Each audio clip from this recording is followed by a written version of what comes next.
오늘은 깨어있어 기도하라 라고 하는 제목으로 함께 말씀 나누고자 합니다.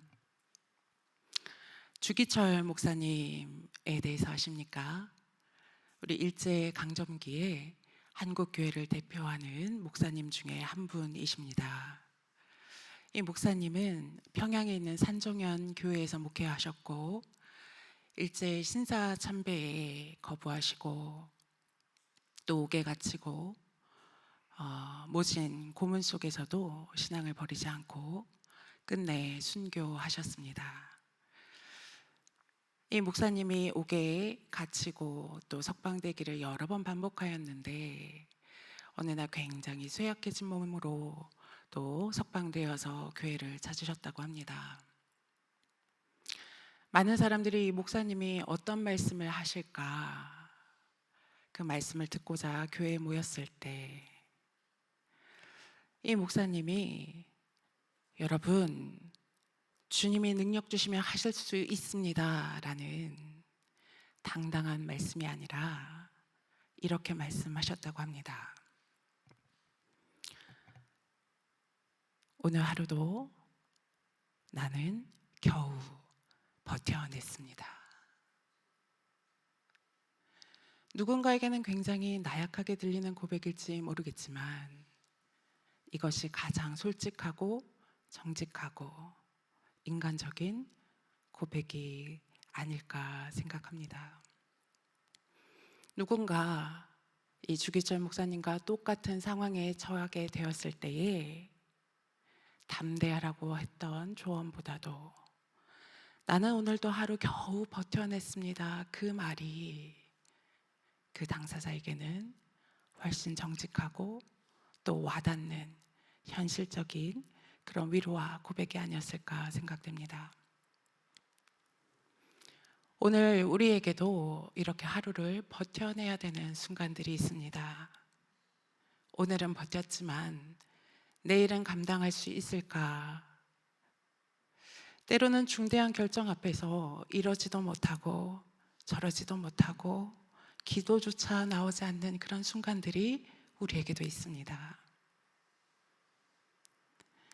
예수님에게도 그런 순간이 있으셨습니다. 우리 주님도 쉽지 않으셨고 우리 주님도 힘겨워 하셨습니다. 그럼에도 주님은 그 시간을 지나가셨습니다. 어떻게 그 시간을 지나가셨을까?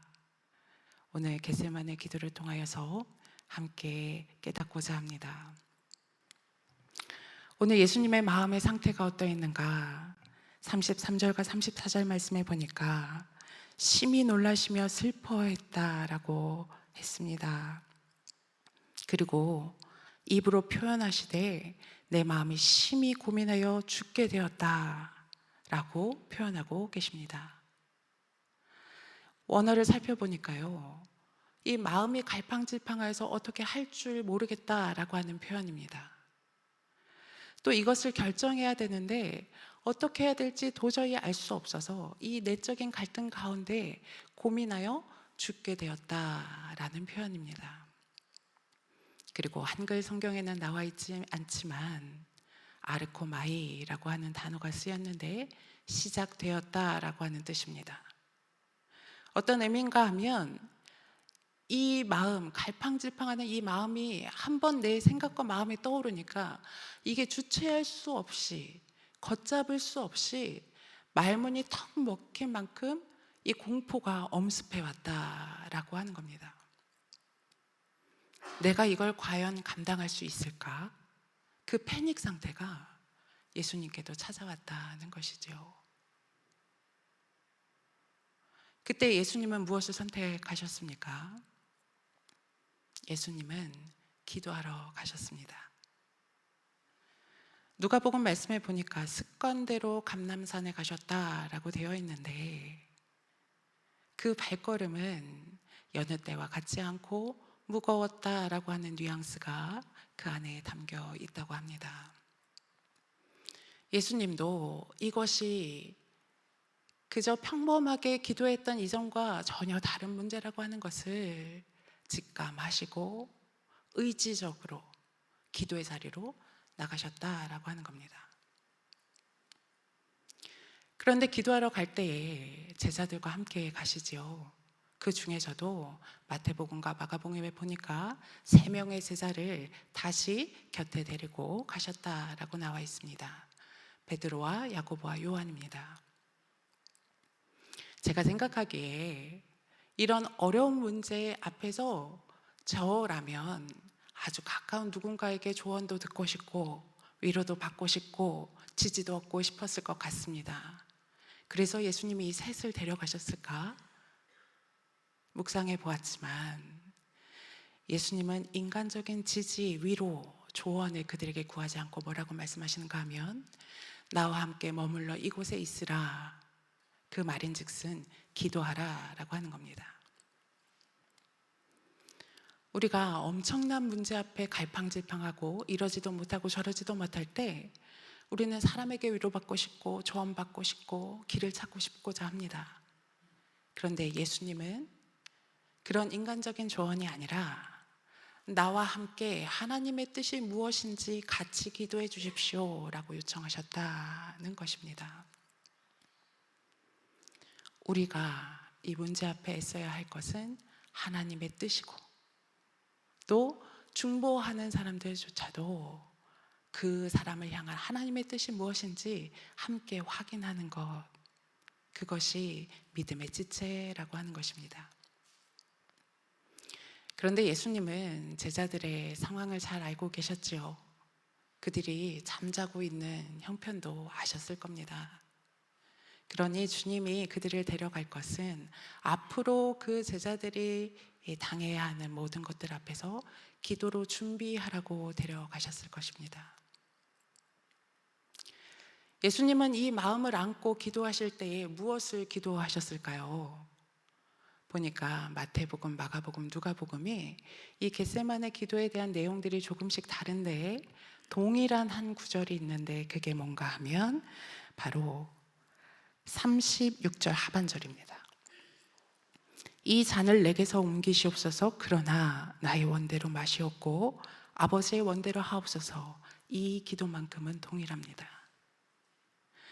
우리가 예수님의 상황이면 우리 기도의 방점은 어디에 있을까요? 이 잔을 내게서 옮기시옵소서에 있겠지요. 우린 직감적으로 압니다. 이걸 피하고 싶고 두렵고 웬만하면 안 하고 싶은 겁니다. 그런데 예수님의 기도는 어디에 방점이 있었을까요? 뒤에 방점이 있었습니다. 예수님도 정상적으로 반응하셨죠. 피하고 싶습니다. 그러나 나의 원대로가 아니라 하나님의 원대로 하십시오. 왜 그렇게 알 수 있는가 하면 두 번째 기도하실 때 마가복음은 동일하게 기도했다라고 처리했지만 마태복음엔 어떻게 되어 있는가 하면 첫 번째 기도에서는 이 잔을 내게서 옮겨주십시오 라고 기도했는데 두 번째에는 내가 이 잔을 마셔야 한다면 내 원대로 마시고 주님 원대로 하십시오 라고 기도하고 계셔요. 이 잔을 옮겼으면 좋겠지만 내가 마셔야 한다면 주님 뜻대로 하십시오. 받아들일 준비가 되셨다라고 하는 겁니다.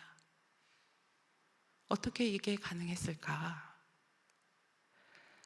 예수님은 이 십자가가 얼마나 무겁고 가벼운가의 문제, 그것을 놓고 기도하신 것이 아닙니다. 이게 정말 주님의 뜻입니까? 그것에 집중했다라고 하는 겁니다. 우리가 감당해야 할 엄청난 문제 앞에서 그것에 대해서 판단하지 않으시고 이게 주님의 뜻 맞습니까? 주님의 뜻이 아닙니까? 그것에만 집중했다라고 하는 겁니다. 아무런 판단도 하지 않으시고 이때인지 왜 이 잔인지 그것에 대해서 확장하지 않고 이것이 주님의 뜻입니까? 그것을 위하여 땀방울이 핏방울이 되도록 기도하셨다라고 하는 겁니다. 어떤 믿음이 있으셨기 때문입니까? 오늘 마가복음에 보니까 이 잔을 내게서 옮겨주십시오. 그러나 내 원대로가 아니라 주님의 원대로. 앞에 뭐라고 적혀 있습니까?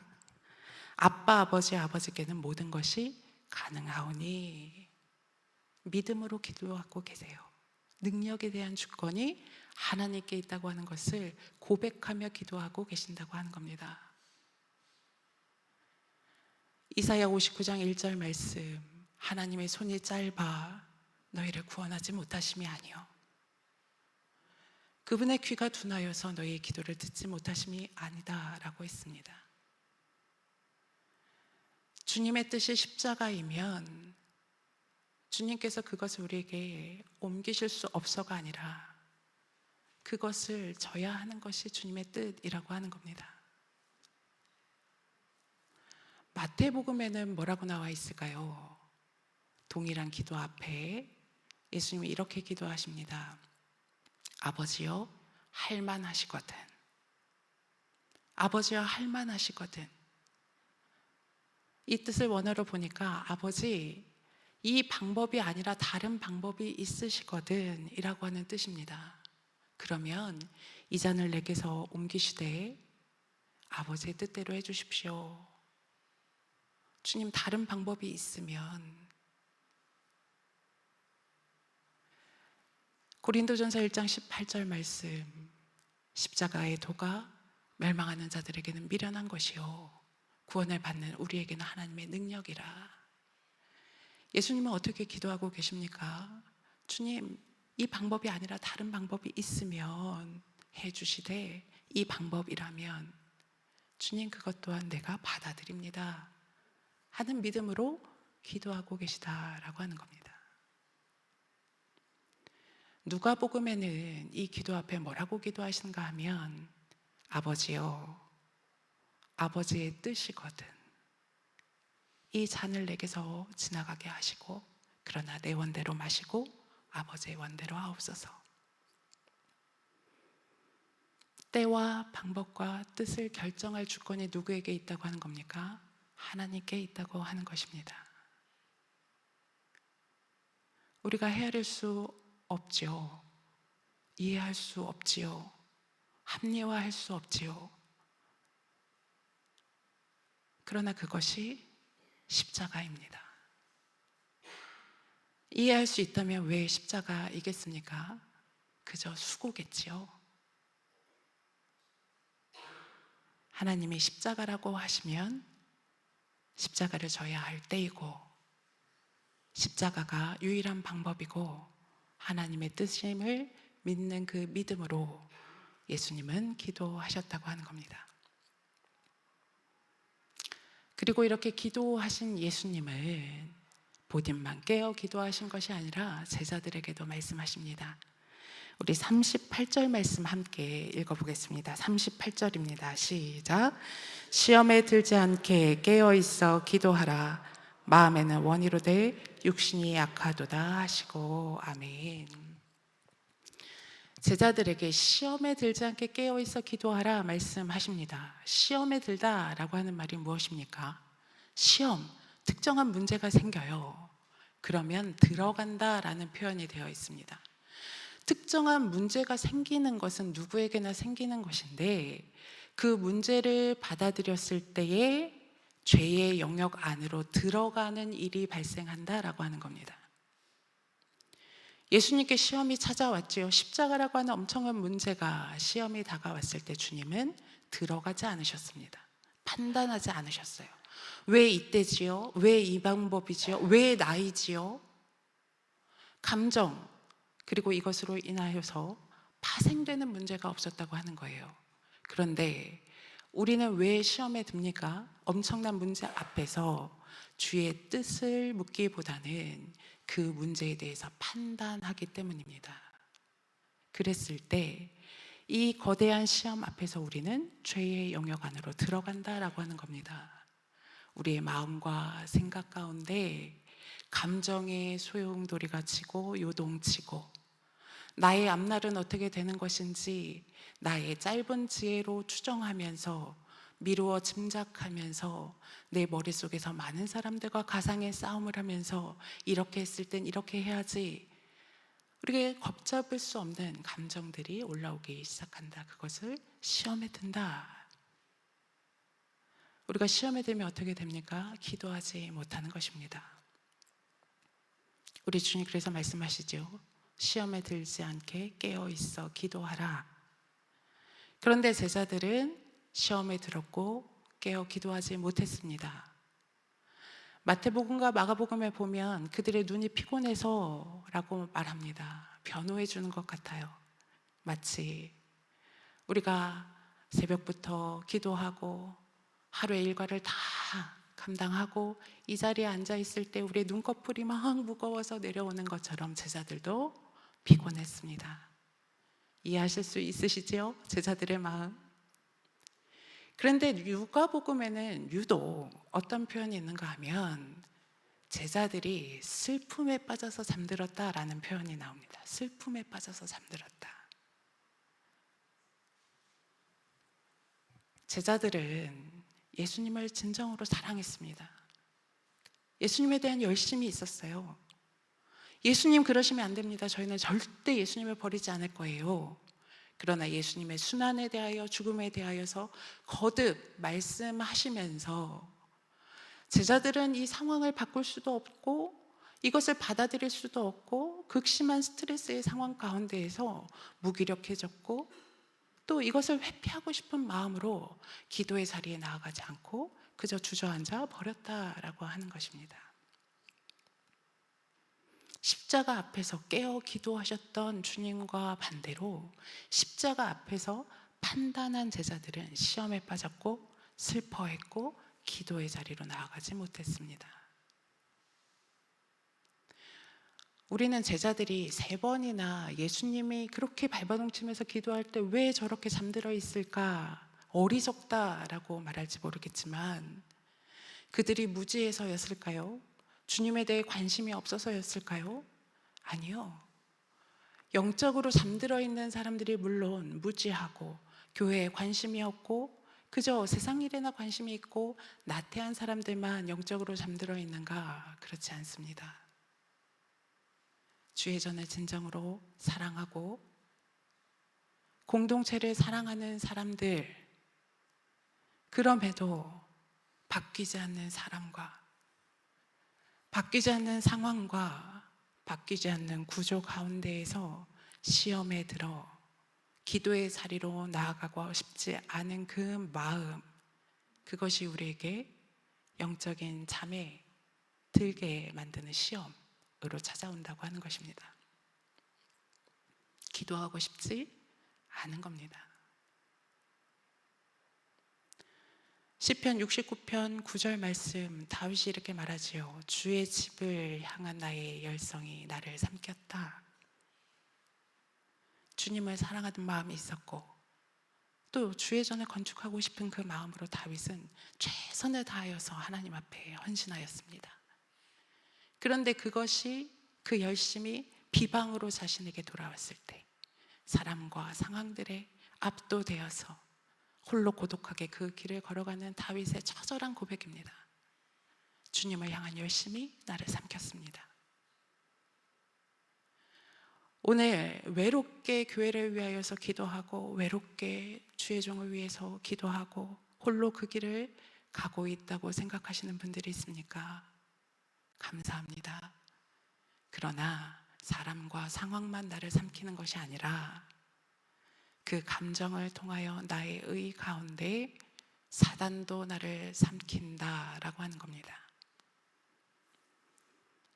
그래서 베드로전서 5장 8절, 근신하라 깨어라. 너희 대적 마귀가 우는 사자같이 두루 찾아다니며 삼킬 자를 찾고 있다. 관심이 없는 자는 관심이 없는 자대로, 그러나 주님을 향한 사랑과 공동체를 향한 사랑이 있는 자는 그 사랑과 열심으로 인하여서 사단이 삼킬 방법을 오늘도 찾아다니고 있다라고 하는 것입니다. 오늘 그래서 예수님은 너희가 시험에 들지 않게 깨어 있어 기도하라 라고 말씀하십니다. 오늘 예수님은 겟세마네에서 하나님과 독대하며 3번의 기도를 온전히 마치십니다. 그리고 십자가 사역을 감당하시죠. 그러나 깨어있지 못했던 3번 모두 잠들어 있던 제자들은 어떻게 되었습니까? 그 가운데 있던 베드로는 3번의 기도에 실패하였고 3번 주님을 부인합니다. 이 일이 모두 있기 전에 이 겟세마네 동산에서 그 자고 있는 제자들 가운데 주님이 누구를 부르십니까? 오늘 마가복음 말씀에 보면 37절에 시몬아 자느냐, 내가 한 시간도 깨어 있을 수 없느냐 말씀하십니다. 이 모든 일이 벌어지기 전에 시몬아, 시험에 들지 않게 깨어 있어 기도해야 한다 하는 그 음성에 반응하지 못했던 그 베드로는 결국 주님을 3번 부인한다라고 하는 것입니다. 오늘 예수님은 절체절명의 순간 하나님 앞에 기도할 것을 선택하셨습니다. 주님도 쉽지 않으셨겠죠. 마음과 생각이 내 뜻대로 되지 않던 그 순간에 의지적으로 기도의 자리로 나아가셨고 십자가에 대해 판단하지 않고 주님의 뜻만을 물었습니다. 누가복음에는 43절에 이런 말씀이 쓰여 있습니다. 천사가 하늘로부터 예수께 나타나 힘을 더하더라 라는 말씀이 기록되어 있습니다. 오늘 예수님께서 도저히 기도할 수 없을 것 같은 그 상황에 왜 시험에 들지 않게 깨어 기도하라고 우리에게 말씀하실까요? 왜 의지적으로도 나가서 주님의 이름을 부르며 기도하라고 말씀하실까요? 하늘로부터 공급되는 힘이 있기 때문입니다. 그 힘을 공급받지 않고는 우리가 시험에 들지 않게 깨어 기도할 수 없고 깨어 기도하지 않으면 시험에 들 수밖에 없다라고 하는 것입니다. 우리 주님 그렇게 말씀하세요. 마음은 원이로되 육신이 약하다. 우리의 마음은 기도하고 싶지만 육신이 약할 수 있지요. 그러나 다른 해석으로 보자면 우리 마음 안에 계신 성령님은 계속해서 우리를 강건하여 기도의 자리로 보내신다라고 하는 겁니다. 마음은 원이로되 우리 안에 계신 성령님은 원하시지만 나의 육신, 나의 죄된 본성의 자아가 계속하여 기도하고 싶지 않고 이젠 더 이상 애쓰고 싶지 않고 변하지 않는 이 상황에 대해서 책임지고 싶지 않은 그 마음을 통하여서 기도의 자리로 나아가지 못하도록 우리를 자꾸 막는다라고 하는 것입니다.